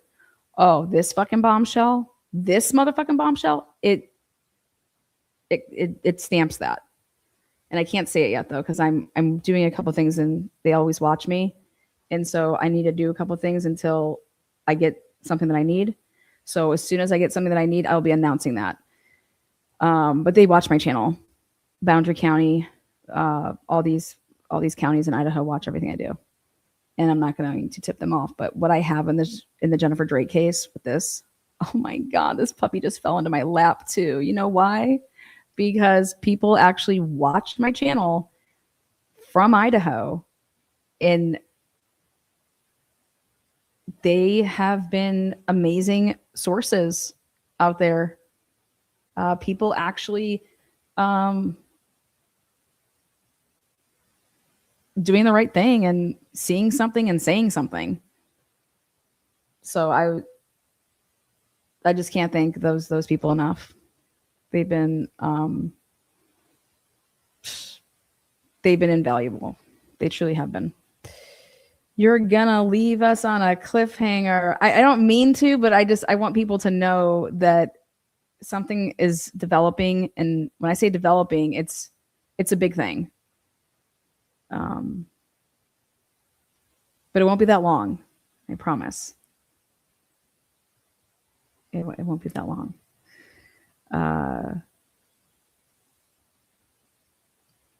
So anything else? Thank you guys so much for the super stickers and super chats and people that Cash App and PayPal. It truly does help a lot. You guys probably can tell how much fucking paper and ink I go through. When you're being asked by Amazon or the companies, hey, do you just want to be on like an autofill, like that shoots you out so many like reams of paper a month and toner? So thank you. Black Cat and Jam gifted 10 Truth and Transparency memberships. Thank you so much. Thank you to the people that are grabbing those green name tags. A lot of work goes behind the scenes when I'm not live, like researching all of this shit to then bring it and try to be as clear and concise as possible when presenting this. So you guys supporting is, I can't thank you guys enough.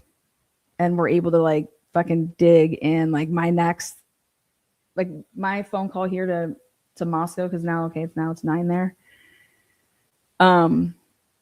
It's a big one. It's a big one because it's all about what EWU is about to do, and I'm trying to get on to intervene. So I'm making a phone call about that today. Since EWU has not returned my messages, my email, I'm not fucking blowing them up. Either you want what I have that supports what you're saying, and it's in a very interesting manner, or you can just email and say you're not interested. But I haven't never gotten an email back from them. And trust me, they could use all the help that they can get. Aries Moon, thank you so much for becoming a member. Lori, you are awesome, Lana. You are too, Lori. And Murky says, I wonder if some of BF's activity could have been a mix of her phone grabs and saved to cloud, and then she sent to mom from her laptop. That actually would not be on her phone then. The IMG numbers match up. And so no, you guys have to remember that what we're looking at is what was downloaded from her phone. So you have to have the device. So I always say this to people. Anybody that keeps their phone after they commit a crime is an absolute moron. Okay. Just go with the fact of like, yep, I don't have it anymore. And if you think that looks bad, great, let it look bad. But it's going to look 10 times worse if they have your phone. Just remember that. And circumstantially, they can make something out of nothing. So do yourself a favor, fucking get rid of your phone. Even if you're innocent. I'm sorry, but they can make a circumstantial case out of anything now. It's that bad.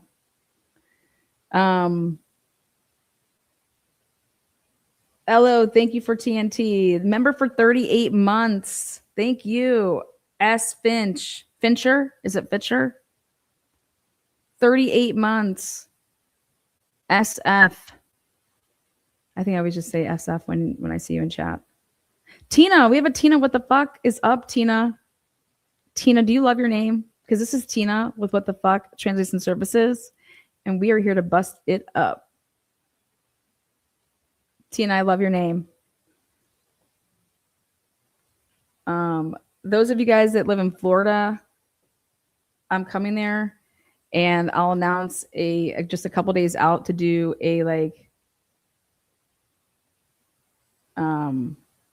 true crime hangout, if you want to call it that. But I know that a lot of people live in Florida, and they're always like, "Why don't you ever tell us when you're here?" So I'm coming, and I'll give you guys some notice. Not really extensive notice because I don't want fucking crazies. But Colleen, thank you so much for being a member. But yeah, it's gonna be hot as fuck. Oh, Busted Flush, 38 months, motherfucker. What's up, Busted Flush? The Holly Berry UK. Yeah. You guys are great. We have a great little community. And honestly, kudos to everybody else. Dago, Kim, Birdie, Jules, Pavarotti, Truth and Neurons, Chrissy, Connor. Who am I missing? All the channels that are talking about the Idaho4 case. Honestly, I don't even care what you say, but Miss Potts, Miss Potty Potts, yeah, girl. I don't care what you talking about it is all I care about. Even for the people that I think are, yeah. You're very welcome. There's just a lot of people that should get a lot of credit for the people there's so many people that don't have been donating to the FOIA/public request funds. And then Allie Tally has done so much for that. I can't say enough. Karen, you guys have just been awesome. And the organization that I've seen behind it, with people having spreadsheets, people are taking it seriously. People are, keeping track of what they have, what they don't have. And that takes time. Outcast, yes, thank you. Bronx Tales, didn't I say Logan? I didn't say Logan. Absolutely Logan. I thought I ripped off everybody on the Saturday night show. Custody Queens. Make sure you guys check them out this week. They're going to be interviewing Cyree. It's on the 16th. Lee, yes, Devil's Advocate. Lovely. Lee's a fucking good ass dude. So funny here. Lee, I think, got a new number, and so here's me. I was texting his other number, and I'm like, motherfucker, why aren't you texting me back? Wait till I send these screenshots to him. And I'm like, this is not his number. Whoever got his new number is like, who the fuck is this crazy bitch? I'm like, motherfucker, why aren't you texting me back? Mark B, yeah, I forget about my boy Mark B. Tommy, we're thinking about you, buddy. Keep looking over us, man.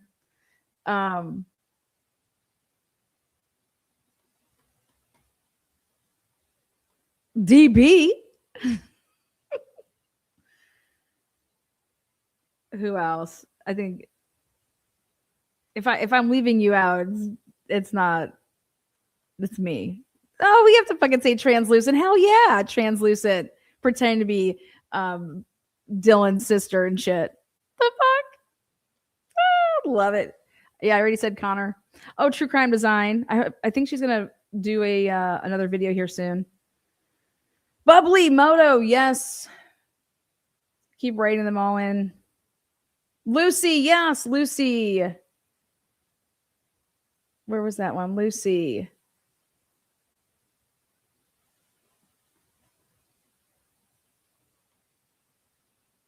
We need a hometown hangout. We need one for Ohio. A lot of people have been asking if I'm going to cover the 16 kids found in the house.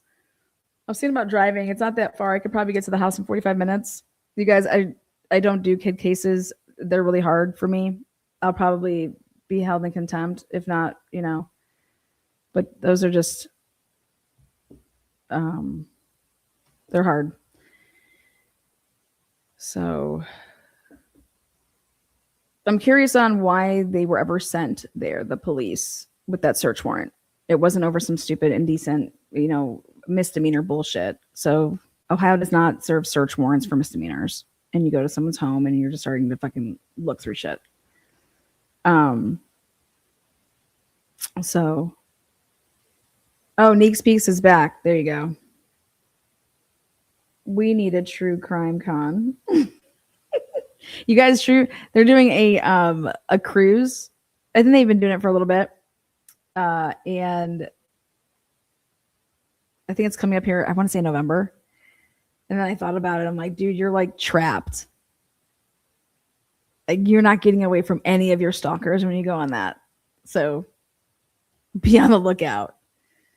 You know what they need to do at CrimeCon is they need to have the murder mystery dinner night. And let's see who can win that motherfucking thing. Okay, Harsh. Oh my God, how did I forget Harsh? Yes, Harsh. Love Harsh. There you go. Let's see who's who.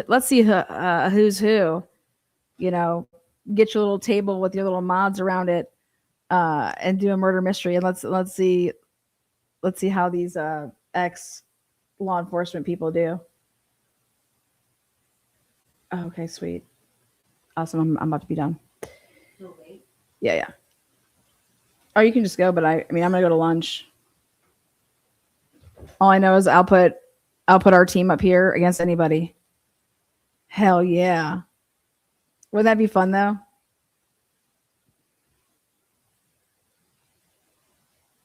Shadow Ghost. I haven't I don't know that name, but are they newer? Anyways. Okay. Carson's like, let's go on that cruise. I'll go if I have some fucking what do you call it? I need some bodyguards. Okay, Xana Gardner, really quick. We're covering this case gavel to gavel with Mario Saldana. He gets tried first, then Xana Gardner, and then Henry Tennant is being tried not till 2027.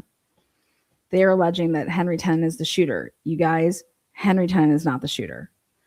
This case has swingers. This case has ex-military people. This case has CIs. This case has Mormons.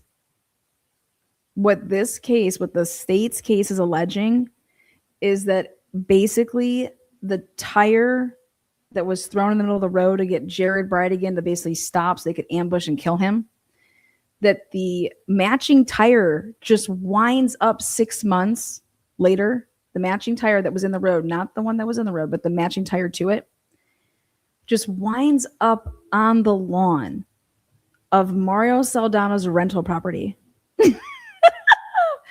This case is what Jose Baez is saying. Do not take the guided tour. Ask the tough questions. There is so much corruption here. This case has timing advance records that came out in 2022, which was way before any kid was murdered in Idaho.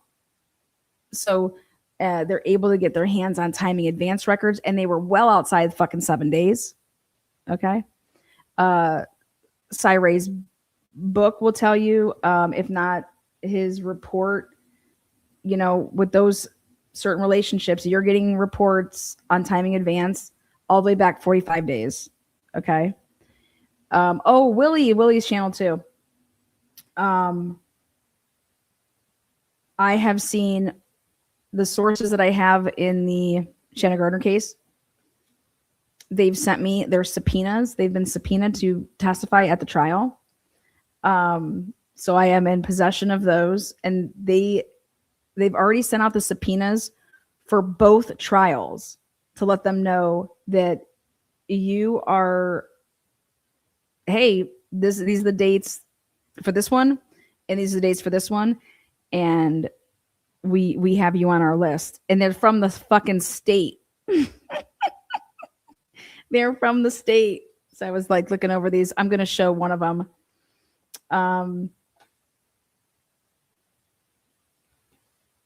What else do we have? Oh, we have allegedly jailhouse rats. We don't have the murder weapon. Oh, we have, I mean, we have videotapes, pictures of the swinging. You guys, I am going to Jacksonville to go to a couple swingers bars. I cannot wait for this trip. Okay. Dude, I work hard, but I play hard. I cannot wait for my experience in Jacksonville Beach. If I am allowed to stream, I will be going in there if I'm allowed to fucking live stream from there, I will definitely live stream from there. We'll be broadcasting the entire trial here. I'll be there for voir dire. I'm going to see everybody that gets on that jury. I'm curious of the black to white to Hispanic to, I'm curious of this ratio that's going to be on this jury. I'm curious of the public questions that we get to hear and how Diane Menashe and Jose Baez go about. This is something that I've always wanted to learn about. Like, can you seriously see a big difference when you have a sweet ass team together that knows what the fuck they're doing and how they approach the most important thing, which is the 12 people that are going to decide whether you go and live in prison the rest of your life or that you are coming home. That has to be the most important part of what you're preparing for, that you get that right? What type of questions that they're going to ask to gauge that. So please mark down your calendars. Mario's trial starts in the middle of August. So as kids are going back to school, and then Gardner's starts August 30th through September 4th is voir dire for the jury to pick. And then they said that they're starting, right after that.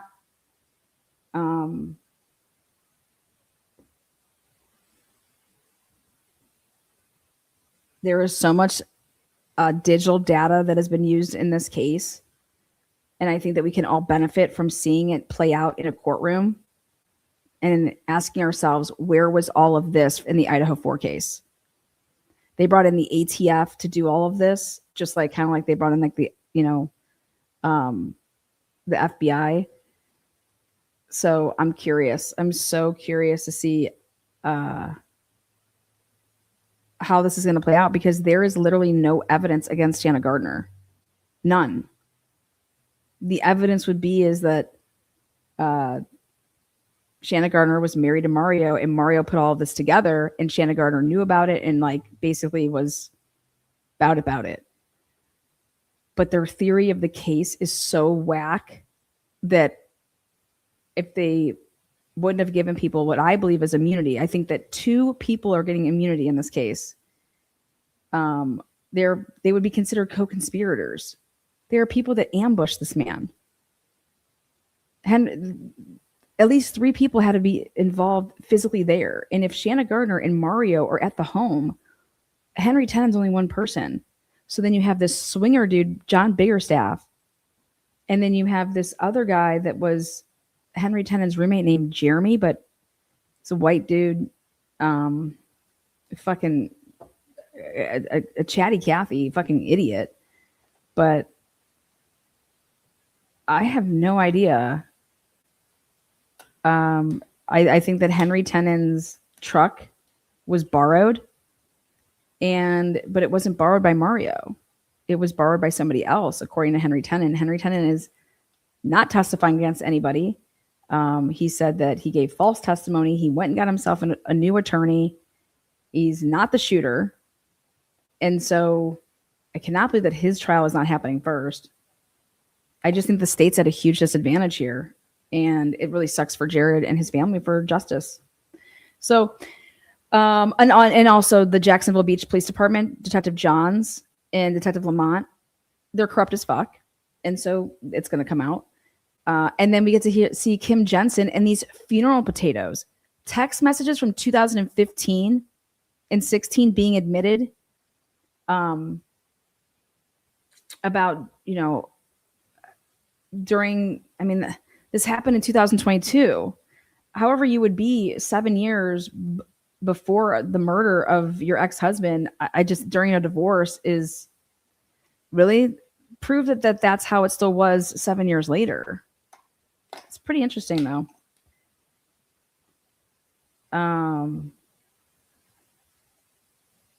But funeral potatoes, I'm gonna whip up a batch of my funeral potatoes. Kim Jensen is like on it though. She's like, who the hell would ever get Henry Tenon to fucking commit a crime and kill people? She's like, that man doesn't even know what he's doing. He doesn't even know what's going on. And then the cops try to turn that on her and say, oh, wow, have you ever like basically put a hit out on somebody before? Like, who would you go and get? And Kim Jensen's just like, what? I'm just over here shooting the shit with you, trying to like call a spade, man. This dude doesn't even look like he knows what's up. Okay, he looks like a homeless man. And who would ever pay anybody in some fucking checks? You wouldn't. In back checks. And it's absurd. It's absolutely absurd. And what I believe happened is that Mario wanted Henry Tenon to get rid of his truck and paid him after the fact because he borrowed his truck. And I believe that he was like, here, I'll pay you money and for like 15 grand for you to go get a new truck. Okay, that's the closest that I can get to that. But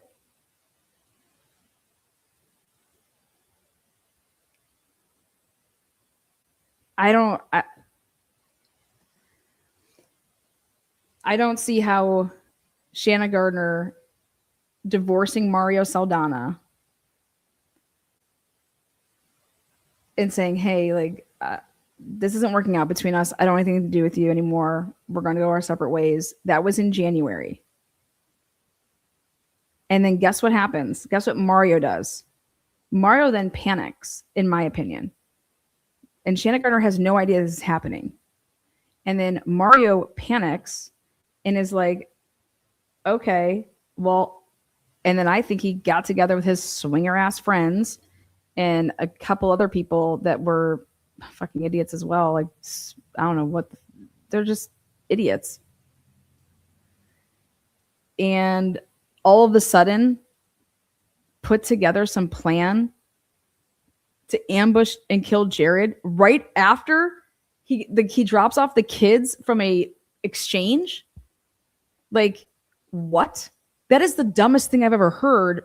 As if you're talking about a conspiracy plan, like, why the hell would Xana Gardner ever be involved in something that is literally going to point to her? Then she goes and talks to the police without her attorney with her. They didn't arrest her for like a year and a half later. And then I think if Mario's home, she doesn't think it's Mario, right? And there's no messaging back and forth, or she's not. I'm trying to like divorce you, but here you go and do this because you don't want to lose all that money in your cush lifestyle. And so I think Mario did what he did to keep Xana Gardner and her money and her parents' money. So it just, Xana Gardner's home with her kids when Jared's gunned down, shot, and killed. So you're going to have to prove beyond a reasonable doubt that Xana Gardner organized this. And I'm going to tell you something. Xana Gardner didn't know the people and wasn't around these people that did this shit. Like, she wasn't going and hanging out at swinger parties. So it's going to be interesting. But how it would look on paper is that Xana Gardner was done with him. And I don't know if Mario had told his friends from back a while ago, like, hey, we're going to do this, blah, blah, and I'm going to give you guys a bunch of money. And then they find out that, wait, your girl's, divorcing you? What the fuck? Where's all this money you promised us? Well, we better fucking do this now. I mean, I have no idea what the fuck went on. But to notify the school that you're getting divorced from somebody, And we're waiting until the end of the school year to do everything so that the kids aren't disrupted in their, their daily lives and blah, blah, blah. Then just a couple weeks later, Jared's gunned down, shot and killed. It's a very, very poorly executed and plan. And I don't know. I'm curious to see Mario Saldana's defense because he's got really good attorneys who've been on it. At least from what I can tell, I think so. So I don't know. Okay.